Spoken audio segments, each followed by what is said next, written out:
एक समय की बात है। एक गांव था जिसका नाम था फ्री फायर नगरी। इस नगरी की रक्षा दो जिगरी दोस्तों के हाथों में थी, अज्जू भाई और अमित भाई। दोनों की दोस्ती मिसाल थी, बचपन से साथ, हर मुश्किल में एक दूसरे के लिए खड़े। कहावत थी, जहां अज्जू और अमित हैं वहां डर को भी डर लगता है, लेकिन हर रोशनी के पीछे एक अंधेरा भी होता है। और उस अंधेरे का नाम था व्हाइट 444। वह इलाकों का सबसे खतरनाक डाकू था। हर गांव में लूट मचाई थी, सिवाय फ्री फायर नगरी के, क्योंकि वहां के रखवाले थे अज्जू भाई और अमित भाई। एक दिन व्हाइट 444 ने गुस्से में कहा, जब तक ये दोनों साथ हैं मैं कुछ नहीं कर सकता, लेकिन अगर इनकी दोस्ती ही टूट जाए तो पूरी नगरी अपने आप झुक जाएगी। और उसी पल उसने एक शातिर चाल चली। कुछ दिनों बाद अज्जू भाई अपनी प्रेमिका रिया से मिलने जा रहे थे। अचानक उनकी नजर कुछ गुंडों पर पड़ी जो एक लड़की के साथ जबरदस्ती कर रहे थे। अज्जू भाई दौड़ पड़े और उन गुंडों को धूल चटा दी, लेकिन जैसे ही लड़की ने चेहरा उठाया अज्जू भाई के कदम ठिठक गए। वह उनकी अपनी रिया थी।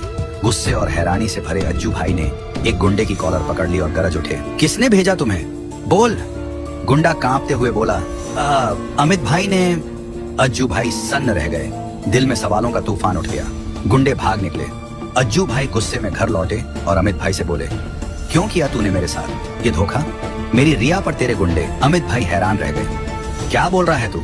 अज्जू, मैं अपनी जान दे सकता हूँ, पर ऐसा कभी नहीं कर सकता। दोनों के बीच सन्नाटा छा गया। दिल में शक था, पर दोस्ती अब भी जिंदा थी। अमित बोला, कोई है जो हमें तोड़ना चाहता है ताकि वो इस नगरी को लूट सके। उसी रात बाहर से एक जोरदार धमाका हुआ। दरवाजा टूटा और धूल के बीच से कदमों की आवाज आई। अज्जू भाई और अमित भाई बाहर निकले। सामने था वही चेहरा, व्हाइट 444। उसकी आंखों में घमंड, होंठों पर हंसी। क्यों रे अज्जू, अब भी साथ खड़ा है? मुझे लगा तुम दोनों अब दुश्मन बन चुके हो।